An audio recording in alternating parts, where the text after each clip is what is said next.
जब हम लोग क्वेश्चन नंबर 2 पे आते हैं तो हमें समझ में आता है कि क्वेश्चन उतना हार्ड नहीं है जितना हम समझ रहे थे। क्वेश्चन नंबर 2 है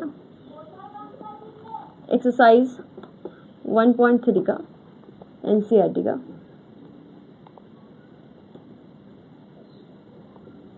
ओके, बोला सिद्ध कीजिए। क्या सिद्ध करना है? सिद्ध कीजिए कि 3 + 2√5 क्या है? एक अपरिमेय संख्या, अपरिमेय संख्या है। देखिए, अलग अलग क्वेश्चन में अलग अलग डेटा दिया रहेगा।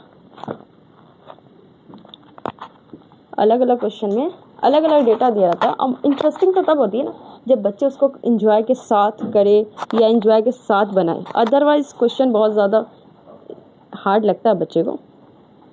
लेकिन अगर क्वेश्चन को अगर ये देखें कि हाँ इजी है, जैसे ये 3 और ये 2 क्या है? परिमेय संख्या, जबकि √5 क्या है? एक अपरिमेय संख्या। तो इसको हम ऐसे ही बनाएंगे कि ये इजी है, समझ में आ रहा है। तो हम सबसे पहले लिखेंगे, ये शॉर्ट मेथड से बनेगा। क्वेश्चन हम लोग को देखते के साथ समझ जाना चाहिए कि कौन शॉर्ट मेथड से बन रहा है, कौन लॉन्ग मेथड से।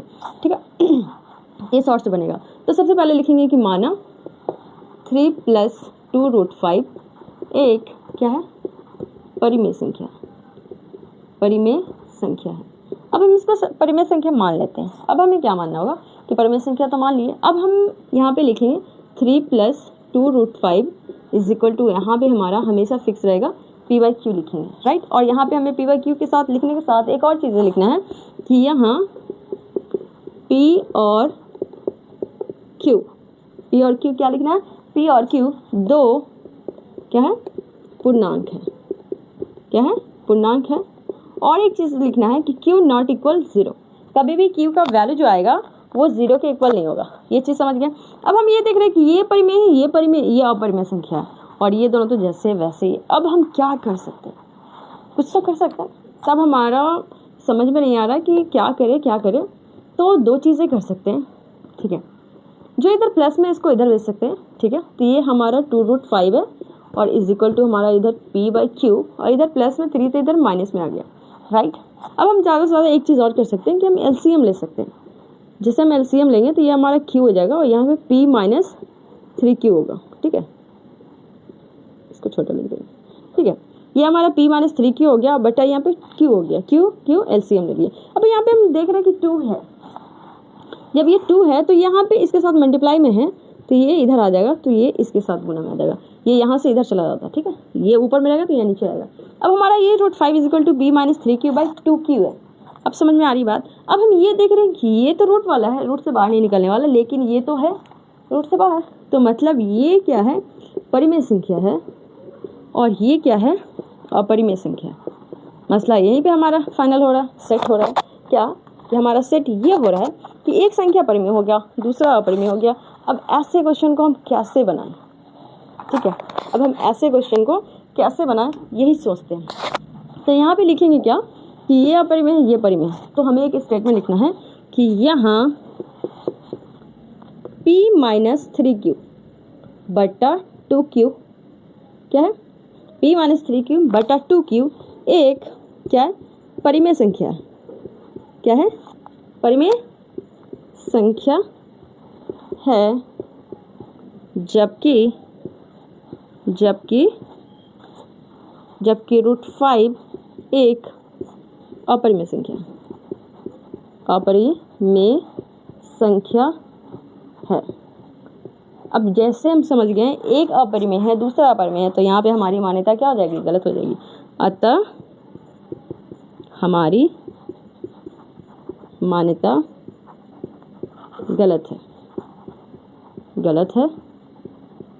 इसलिए 3 + 2√5 एक क्या हो जाएगा? अपरिमेय संख्या होगा। सिर्फ यही नहीं होगा, हमें यहाँ पे लास्ट में क्या लिखना है? प्रूफ लिखना है, ठीक है। सिद्ध हुआ, प्रूफ हुआ, जो आपको लैंग्वेज इजी लगे वो लिख सकते हैं।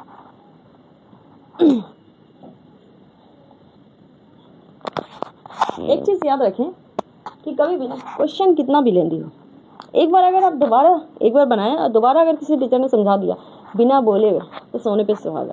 और मेरी आदत है कि मैं हमेशा क्वेश्चन को 2 बार रिवाइज करती हूँ। सपोज अगर कभी बच्चे का माइंड ही इधर उधर चला गया, ध्यान में नहीं रहा, तो हम लोग सेकंड टाइम रिविजन करते हैं। क्वेश्चन है सिद्ध कीजिए कि 3 + 2√5 एक क्या है, अपरिमेय संख्या।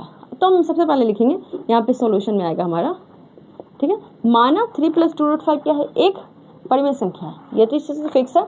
अब यहाँ पे हम 3 + 2√5 = p/q लेंगे। यहाँ सबके लिए क्वेश्चन कॉमन है और ये एनसीईआरटी का क्वेश्चन नंबर 1.3 का क्वेश्चन नंबर 2 है। तो यहाँ 3 + 2√5 होगा p/q। यहाँ p और q क्या है, 2 पूर्णांक है और यहाँ पे 2√5 pq। ये इधर प्लस में था तो इधर आ गया माइनस में।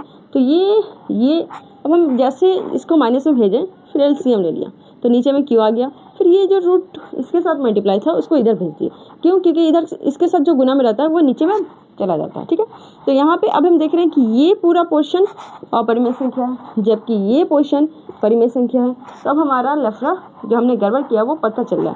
तब हम यहाँ पे लिखेंगे एक स्टेटमेंट, यहाँ p - 3q/2q एक परिमेय संख्या है जबकि √5 क्या है, एक अपरिमेय संख्या। अतः हमारी मान्यता गलत है, इसलिए 3 + 2√5 एक क्या होगा, अपरिमेय संख्या होगा। और ये हमारा क्वेश्चन प्रूव हो गया। इस तरह से हम लोग आंसर तक पहुँच गए और बहुत ही ईजी क्वेश्चन है। उम्मीद करते हैं कि आपको समझ में आ गया होगा। अगर फिर भी अगर नहीं समझ में आ रहा तो कमेंट बॉक्स खुला हुआ है, भर भर के कमेंट करें और मिलते हैं नेक्स्ट वीडियो में इसी चैप्टर के साथ।